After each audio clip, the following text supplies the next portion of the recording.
कल टेस्ट संख्या 3 अपना टेलीग्राम एग्जामवेज पे डाल रखे थे, वहाँ आप देख सकते हैं। और जिनका भी कल सेट लगाए थे 60 प्लस है महिला, वो सिलेक्शन के करीब हैं। अगर मेल है 68 से 70 प्लस हैं तो आप सिलेक्शन के बिल्कुल करीब हैं। ठीक है, थोड़ा बहुत जिनका कम होगा वो थोड़ा सा यहाँ हम लोग मैराथन के माध्यम से सॉल्यूशन देखेंगे और वो थोड़ा सा देखेंगे कि उनको कहाँ दिक्कत हो रहा है, कौन से क्वेश्चन छोड़नी चाहिए, ये चीज़ सब बारीकी से हम लोग देखने वाले हैं। चलिए सेशन शुरू करते हैं। कहता है पहला क्वेश्चन, पाषाण काल को कितने भागों में बांटा जाता है?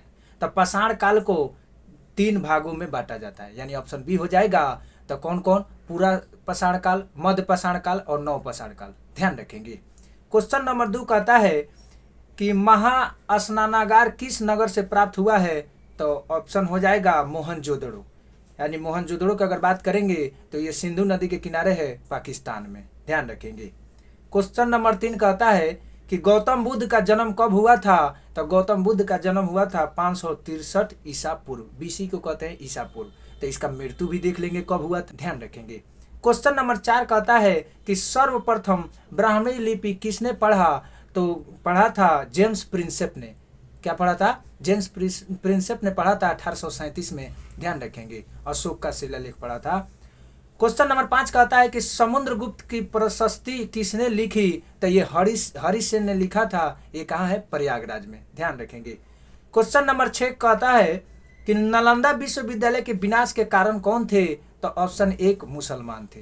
बख्तियार खिलजी नालंदा विश्वविद्यालय को वो खत्म कर दिया था और कहा जाता है कि उस पुस्तकालय में इतना किताबें थी कि 6 मन तक जलती रह गई।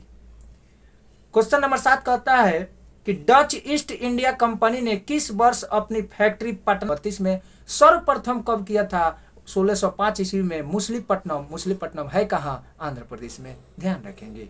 आगे बढ़ते हैं। क्वेश्चन नंबर 8 कहता है कि महात्मा गांधी ने सर्वप्रथम किस आंदोलन में भाग लिए? सर्वप्रथम आंदोलन भाग लिए चंपारण आंदोलन, जो कि नील की खेती से संबंधित है, 1917 ईस्वी में। पहला जन आंदोलन उनका था, जो पहला जन आंदोलन में जो भाषण दिए थे 1916 ईस्वी में, जो है बनारस हिंदू यूनिवर्सिटी के उद्घाटन में गए थे, तो ध्यान रखेंगे। क्वेश्चन नंबर 9 कहता है कि किस क्षेत्र में राहुल सांकृत्यायन 1920 के असहयोग आंदोलन में सक्रिय थे? तो ये छापरा से थे, बिहार से, ध्यान रखेंगे। क्वेश्चन नंबर 10 कहता है कि घटना के बाद महात्मा गांधी ने असहयोग आंदोलन को अपनी हिमालय जैसी भूल बताई थी, चौरी चौरा। तो चौरी चौरा कब हुआ था? 4 या 5 फरवरी 1922 को, ध्यान रखेंगे। आगे क्वेश्चन कहता है 11, कांग्रेस याचना वाली संस्था है, यह कथन किसका है? तो बिपिन चंद्र घोष का यह कथन था। आगे बढ़ते हैं। क्वेश्चन नंबर 12 कहता है कि भारतीय पत्रकारिता का अग्रदूत किसे माना जाता है? राजा राम मोहन राय को। और राजा राम मोहन राय को आधुनिक भारत का निर्माता या जनक भी कहा जाता है, ध्यान रखेंगे। क्यों? क्योंकि इन्होंने जो है सती प्रथा और सबसे ज़्यादा अंग्रेजी को बढ़ावा देने का काम किया। ठीक है, नेक्स्ट क्वेश्चन नंबर 13 कहता है कि कांग्रेस के किस अधिवेशन में पहली बार महिलाओं ने भाग लिया था? तब पहली बार महिलाओं ने भाग लिया था बंबई में, लेकिन 3 बार कांग्रेस का जो अधिवेशन हुआ उसमें महिलाएं खुद अध्यक्ष थी। सबसे पहले 1917 में जो एनी बेसेंट थी कलकत्ता वाले में, उसके बाद 1925 ईस्वी में सरोजनी नायडू कानपुर में, उसके बाद 1933 में नलिन सेन गुप्ता जो कि कलकत्ता में, ध्यान रखेंगे। आगे बढ़ते हैं। क्वेश्चन नंबर 14 कहता है कि कंद विद्रोह कब हुआ था? तो कंद विद्रोह ऑप्शन सी हो जाएगा, 1837 में। ये उड़ीसा के जनजाति लोग विद्रोह कर दिए थे, ठीक है, ध्यान रखेंगे। तो किसके विरुद्ध? उस समय ब्रिटिश था, ध्यान रखेंगे। उसके बाद हम लोग देखेंगे शारदा सदन की स्थापना किस वर्ष हुई थी? तो ये नॉन ऑफ दीज हो जाएगा, यानी इनमें से एक से अधिक। क्यों? इस ऑप्शन नहीं है। शारदा सदन की स्थापना 1889 ईस्वी में बम्बई में होता है। कहाँ होता है? बम्बई में, ध्यान रखेंगे। क्वेश्चन नंबर 16 कहता है कि सांस्कृतिक भूगोल का जनक किसे माना जाता है? कार्ल ओ सावर को। कार्ल ओ सावर को। ये क्वेश्चन छोड़ देना चाहिए था। अगर जिन्होंने भी बनाए थे ये क्वेश्चन नहीं पता था तो छोड़ देना चाहिए था। अगर बनाए होंगे तो निगेटिव में गए होंगे। आगे बढ़ते हैं। स्वर्ण क्रांति, क्वेश्चन नंबर 17, स्वर्ण क्रांति किससे संबंधित है? बागवानी से। तो सुनहरी क्रांति किससे संबंधित है? ये भी पूछ लेता है, कमेंट करके बताएंगे, ठीक है, ध्यान रखेंगे। क्वेश्चन नंबर 18, भौगोलिक क्षेत्र के दृष्टि से जापान का सबसे बड़ा द्वीप, जापान का सबसे बड़ा द्वीप होन्शु द्वीप, ऑप्शन बी हो जाएगा। होन्शु द्वीप पर जापान का राजधानी टोक्यो बसा हुआ है, ध्यान रखेंगे। क्वेश्चन नंबर 19 कहता है कि राशियों की कुल संख्या कितनी है? तो राशियों की कुल संख्या, इसमें तो ऑप्शन नॉन ऑफ दीज हो जाएगा, चूंकि दिया ही नहीं है। तो राशियों की संख्या होता है 12, नक्षत्रों की संख्या कह देगा तो 27, ध्यान रखेंगे। आगे बढ़ते हैं। क्वेश्चन नंबर 20, पठार की ऊपरी सतह होती है सपाट। पठार की ऊपरी सतह कैसी होती है? सपाट होती है। आगे बढ़ते हैं। क्वेश्चन नंबर 21 कहता है कि चंद्रमा के गुरुत्वाकर्षण से जल ऊंचाई की ओर बढ़ता है, यह स्थिति क्या कहलाती है? तो ऊंचाई की ओर बढ़ता है तो यह स्थिति ज्वार कहलाता है। और नीचे की ओर गिरते हुए आगे बढ़ेगा, यानी नीचे की ओर गिरते हुए पीछे की ओर बढ़ेगा तो उसे भाटा कहते हैं, ध्यान रखेंगे। क्वेश्चन नंबर 22 कहता है कि सबरीमाला क्या है? सबरीमाला एक तीर्थ स्थान है जो कि केरल में है, और इस चर्चा में क्यों है? महिलाओं को वहां जाना वर्जित है, ध्यान रखेंगे। क्वेश्चन नंबर 23 कहता है कि कैटरीना क्या है? तो कैटरीना ऑप्शन 1 हो जाएगा, चक्रवात है, साइक्लोन है। ये नहीं कि कैटरीना एक हीरोइन है, अभिनेत्री है, ऐसा नहीं है, ध्यान रखेंगे। उसके बाद कहता है कि आयकर दिवस कब मनाया जाता है? आयकर दिवस मनाया जाता है 24 जुलाई को। सबसे पहले भारत कब मनाता है? 24 जुलाई 1920 ईस्वी को आयकर दिवस भारत में मनाया जाता है, ध्यान रखेंगे। उसके बाद क्वेश्चन नंबर 25 कहता है विश्व शिक्षक दिवस कब मनाया जाता है? विश्व शिक्षक दिवस कह देगा तो 5 अक्टूबर को। राष्ट्रीय शिक्षक दिवस कह देगा तो 5 सितंबर को। इस तरह कन्फ्यूजन ज़्यादा बना रहता है, इसलिए क्वेश्चन के फॉर्मेट को समझिएगा कि बहुत सारे इसमें लोग होंगे जो 5 सितंबर मारे होंगे, लेकिन यहाँ विश्व कह दिया, इसलिए क्वेश्चन को देखिए। हम कहते हैं कि अगर एग्जाम हॉल में लड़कों को बता दिया जाए कि क्वेश्चन ये कह रहा है तो 5 से 10 क्वेश्चन और उसका मार्क्स बढ़ जाएगा, ठीक है। इसलिए वो पढ़ने में गलती कर देते हैं, सही से समझ नहीं पाते क्वेश्चन को, इसलिए क्वेश्चन के फॉर्मेट को समझिएगा, ध्यान रखेंगे। आगे बढ़ते हैं। ग्रेनेडा की राजधानी कहाँ है? ग्रेनेडा की राजधानी जो है सेंट जॉर्ज, कहाँ है? सेंट जॉर्ज है, ये नॉर्थ अमेरिका में पड़ता है ग्रेनाडा, ध्यान रखेंगे। क्वेश्चन नंबर 27 कहता है कि घाना की मुद्रा क्या है? घाना की मुद्रा कैंडी है, ये अफ्रीका कंटिनेंट में, कहाँ है? अफ्रीका कंटिनेंट में। उसके बाद क्वेश्चन नंबर 28 कहता है कि चैत्रा भूमि किसकी समाधि स्थल है?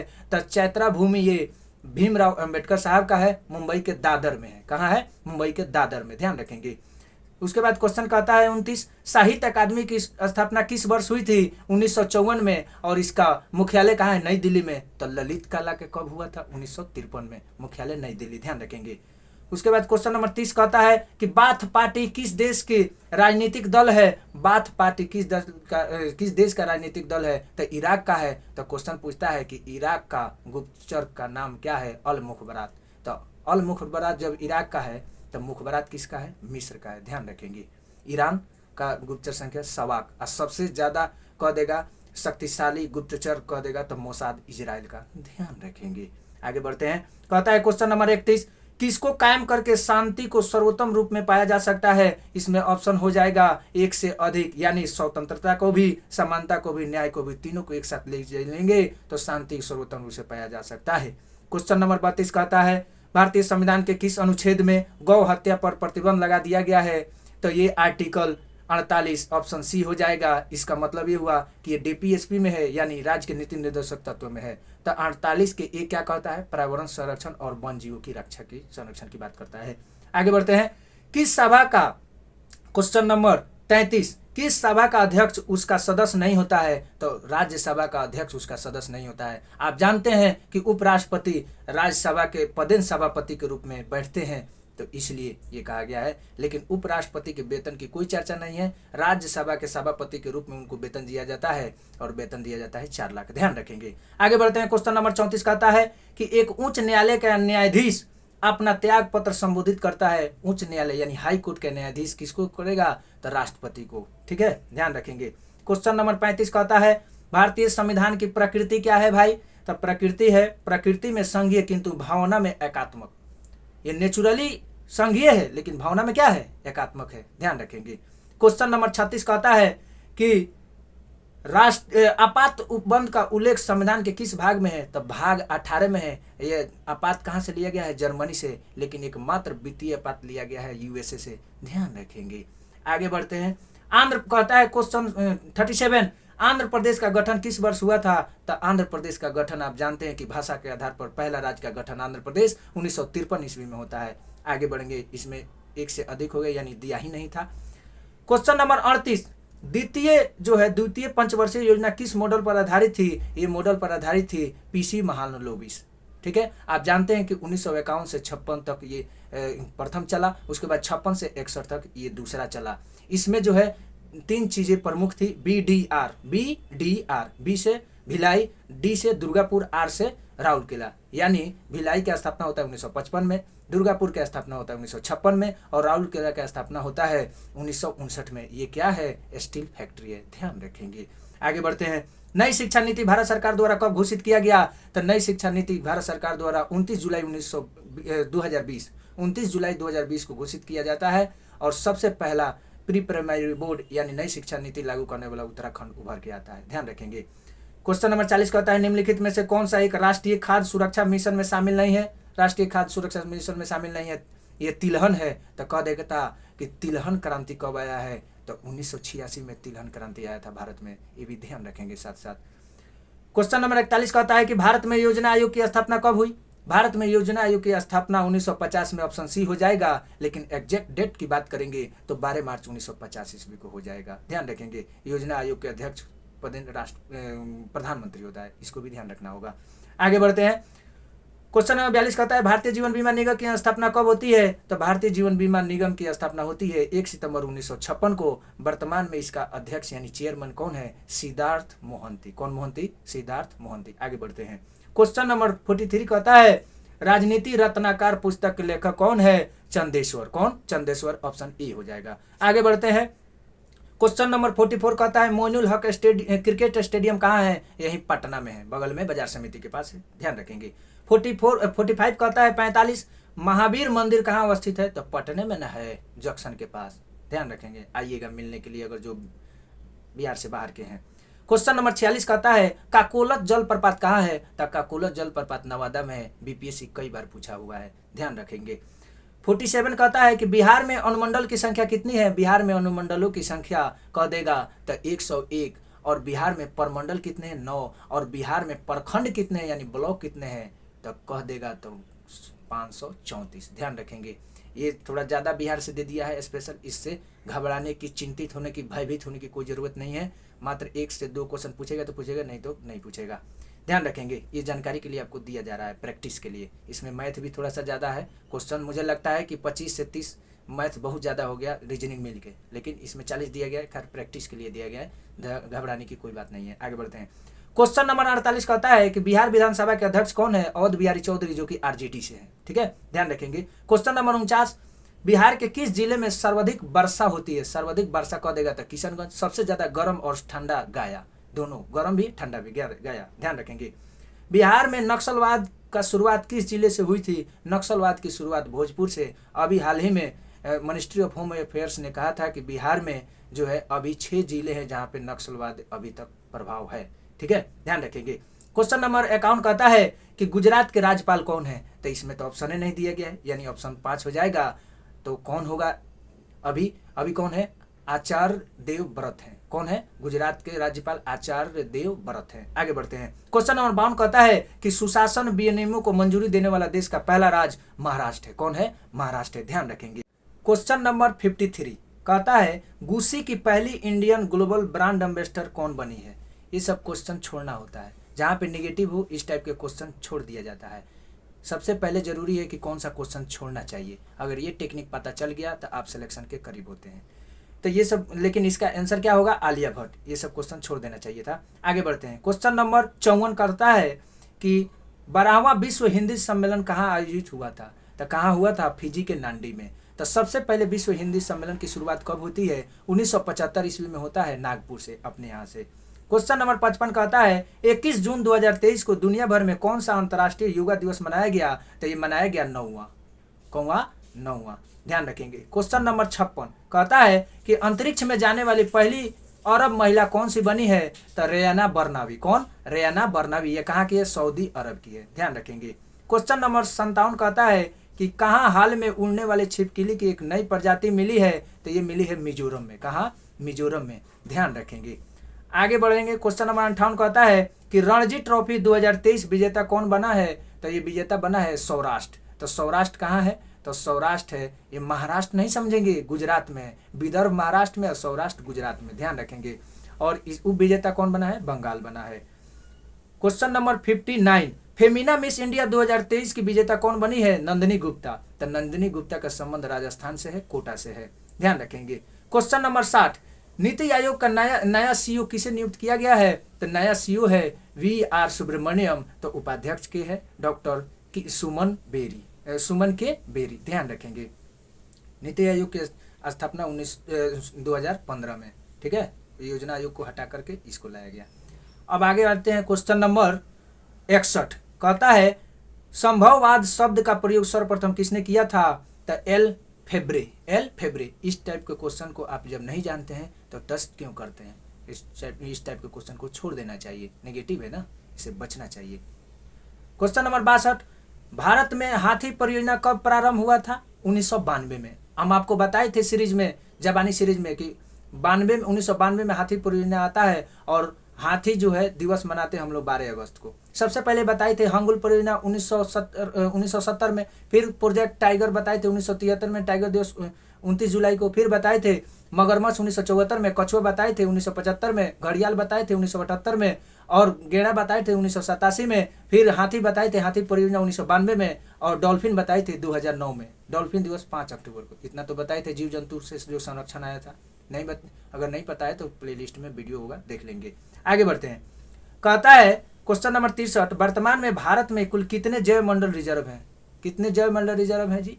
तो कितने हैं? 18 हैं। आपको पता होगा कि वन जीव अभ्यारण्य है 544, राष्ट्रीय उद्यान है 106, पक्षी अभ्यारण्य है 72, ठीक है, टाइगर रिजर्व है 54, और इसके में जो जैव मंडल रिजर्व है 18। इसमें भी 18 में 12 यूनेस्को में शामिल है, ध्यान रखेंगे। सबसे पहले 2000 ईस्वी में नीलगिरी शामिल होता है यूनेस्को में, और सबसे लास्ट में पान्ना मध्य प्रदेश वाला 2020 में शामिल होता है, ध्यान रखेंगे। आगे बढ़ते हैं। कहता है पेरियार गेम अभ्यारण्य किसके लिए प्रसिद्ध है? तो पेरियार कहाँ है? केरल में। ये ऑप्शन सी हो जाएगा, बाघ के लिए, ध्यान रखेंगे। आगे बढ़ते हैं। क्वेश्चन नंबर 65 कहता है कि स्थलीय पारिस्थितिकीय तंत्र में जीव भार का पिरामिड कैसा होता है? तो सीधा होता है। बिहार दरोगा के मेंस में क्वेश्चन पूछा हुआ है, सीधा होता है। क्वेश्चन नंबर 66, घेंघा रोग किसकी कमी से होता है? आयोडीन की कमी से होता है। घेंघा रोग यहाँ पे हो जाता है, फूल जाएगा ये, तो आयोडीन की कमी से होगा, ध्यान रखेंगे। क्वेश्चन नंबर 67 कहता है कि धारा रेखीय शरीर होता है मछली का। धारा रेखीय शरीर किसका होता है? मछली का। अगर ये क्वेश्चन नहीं जानते हैं तो आपको छोड़ देना चाहिए था, टच नहीं करना चाहिए, क्योंकि निगेटिव है। आगे बढ़ते हैं। धान में खैरा रोग किस तत्व के कमी से होता है? ये जास्ता के कमी से। जास्ता के कमी से जो है खैरा रोग हो जाएगा धान में। इस चीज को इंपॉर्टेंट है, याद रखेंगे। आगे बढ़ते हैं। अमीबा और प्रोटोजोआ निम्नलिखित में से किस जगत के अंतर्गत आते हैं? प्रोटिस्टा के अंतर्गत। किसके अंतर्गत? प्रोटिस्टा के। आगे बढ़ते हैं। क्वेश्चन नंबर 70 कहता है कि निम्नलिखित में से कौन सा जंतु स्तनपायी नहीं है? तो मगरमच्छ स्तनपायी नहीं है, जबकि सरीसृप है। सरीसृप मतलब रेंगने वाला, ऐसे ऐसे चलेगा। सांप क्या है? सरीसृप है, रेंगने वाला, ध्यान रखेंगे। क्वेश्चन नंबर 71 कहता है कि किसी तीर के एक सिरे के धनुष को तनी डोरी पर रखकर खींचने से उसमें ऊर्जा संचित होती है। यह ऊर्जा क्या है? स्थितिज ऊर्जा। क्या है? स्थितिज ऊर्जा है, ध्यान रखेंगे, कई बार क्वेश्चन पूछा हुआ है। क्वेश्चन नंबर 72 कहता है कि सार्वत्रिक गुरुत्वीय स्थिरांक जो कि कैपिटल जी से सूचित करते हैं, इसका मान कितना होगा? 6.673 इंटू 10⁻⁻11 होता है, ध्यान रखेंगे। उसके बाद क्वेश्चन नंबर 73 कहता है प्रकाश गमन करता है सीधी रेखा में। प्रकाश गमन करेगा सीधी रेखा में, ध्यान रखेंगे। सबसे ज्यादा प्रकाश का चाल जो है निर्वात में होता है 3 × 10⁸ मीटर पर सेकेंड, ध्यान रखेंगे ये भी। क्वेश्चन नंबर 74 कहता है कि बल की कुंडली किस धातु की बनी होती है? तो कुंडली बनी होती है टंगस्टन की। किसकी? टंगस्टन की, ध्यान रखेंगे। आगे बढ़ते हैं। क्वेश्चन नंबर 75 कहता है कि निम्नलिखित में से कौन सी राशि अदिश है? तो ये ऑप्शन डी हो जाएगा, 1 से अधिक, यानी चाल भी अदिश है, आयतन भी अदिश है, और समय तो अदिश है ही, ध्यान रखेंगे। क्वेश्चन नंबर 76 देखेंगे। वे पदार्थ जो पानी या अन्य तरल पदार्थों में घुल जाते हैं उन्हें क्या कहते हैं? घुलनशील, सोल्यूबल, ठीक है, ध्यान रखेंगे। क्वेश्चन नंबर 77 कहता है कि निम्न में कोमल पदार्थ क्या है? तो कोमल पदार्थ क्या है? रबर। और टंगस्टन और लोहा क्या है? ये हार्ड है ना, है, इसलिए ध्यान रखेंगे। क्वेश्चन नंबर 78 कहता है निम्नलिखित में से कौन सा अधातु असमान वातावरण में द्रव अवस्था में पाई जाती है? तो अधातु है या द्रव अवस्था में पाई जाती है? तो ब्रोमीन। ज्यादा घुमाने क्या बात है? अधातु ये समान जो द्रव में पाई जाएगा ब्रोमीन। आ धातु कह देगा तो पारा फेमस है, लेकिन गैलियम और फ्रांसीसियम भी धातु है जो हथेली पर रखेंगे 27 डिग्री पर तो पिघल जाएगा, ध्यान रखेंगे इसको भी। आगे बढ़ते हैं, कहता है क्वेश्चन नंबर 79, क्लोरोफिल में कौन सा धातु आयन पाया जाता है? तो मैग्नीशियम। क्लोरोफिल वही जो हरा पत्ती में पाया जाता है ना, सूर्य के प्रकाश की उपस्थिति में क्लोरोफिल वही वाला। कहता है 80, नीला थोथा रासायनिक रूप से क्या है? तो कॉपर सल्फेट। नीला जो है थोथा क्या है? कॉपर सल्फेट है, ध्यान रखेंगे। 80 से लेके 120 तक मैथ में रीजनिंग है, ठीक है, 20-20 क्वेश्चन हैं। इसमें कुछ एडवांस मैथ भी डाले गए हैं, प्रैक्टिस डाले गए हैं। ये जाहिर सी बात है कि इसमें मैथ थोड़ी सी ज़्यादा है, लेकिन प्रैक्टिस के लिए है। और उधर हम लोग देखे थे जीके जीएस में बिहार स्पेशल भी थोड़ा सा ज़्यादा हो गया है, तो प्रैक्टिस के लिए है। अब क्या कीजिएगा, बाकी के लिए भाई को सपोर्ट कीजिए, चैनल को सब्सक्राइब करते ही हैं और लाइक शेयर एंड कमेंट करेंगे। आगे क्या सीरीज आना चाहिए कमेंट में बता देंगे। टेस्ट सीरीज 4 आना चाहिए तो ये भी बताएंगे। धन्यवाद।